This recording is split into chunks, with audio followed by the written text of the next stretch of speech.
NC State swimming and diving was a dynasty in the 1970s, and Steve Gregg was a cornerstone of that dynasty.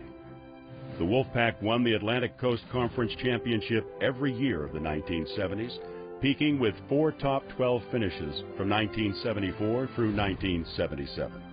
It's no coincidence that Steve's 4 years at NC State happened to be 1974 through 1977.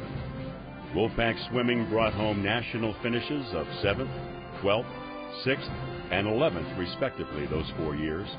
The pack was so good that the 12th and 11th place finishes were considered disappointments. Steve earned All-American honors 18 times in 4 years with the Wolfpack.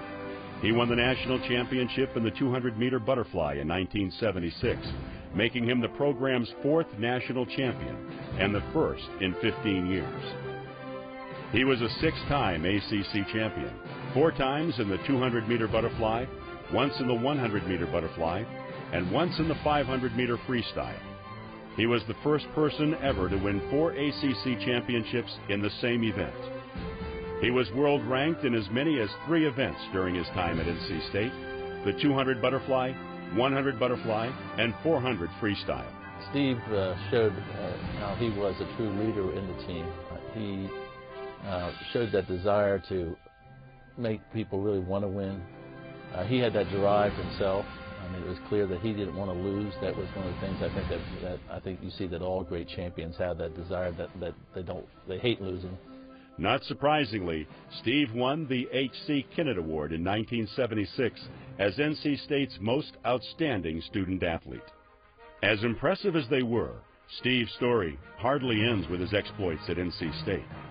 1 week after he won the 1976 NCAA championship in the 200 butterfly, he won the AAU Indoor Championship in the 100 butterfly in Long Beach, California. He remained in Long Beach for the U.S. Olympic trials and a chance to compete for a spot on the United States team for the Olympic Games in Montreal. He never thought he was going to lose. He believed he was going to win, but he trained so hard for Jimmy all the time. He'd get in lane 1 with a Danny Harrigan, another Olympian, and they would plow up and down that pool, and nobody could stay with him. You could see that he swam like he had a chip on his shoulder. Couldn't wait to get to the meet and get after folks. He refused to lose. When he got to the 1976 Olympics, however, he entered an arena dominated by politics. The Cold War was raging in the 1970s, and success in the Olympics was a political imperative for countries on both sides of the international divide. The 1976 American men's swimming team was one of the greatest ever assembled, but the East Germans were a powerhouse in swimming as well. The East Germans, however, were no match for the Americans, who utterly dominated the men's swimming competition. Steve was part of that domination, swimming the 200-meter butterfly and winning the silver medal 0.3 of a second behind fellow American Mark Brunner. The United States swept the top 3 spots in the 200-meter butterfly. In fact, the Americans wound up winning 12 of a possible 13 gold medals in men's swimming at the Montreal Olympics and swept all 3 medals in 4 different events.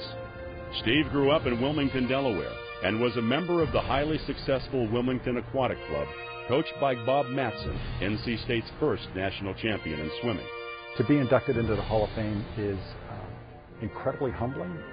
I don't actually feel worthy of the honor because there have been so many great athletes and great swimmers before me and since me.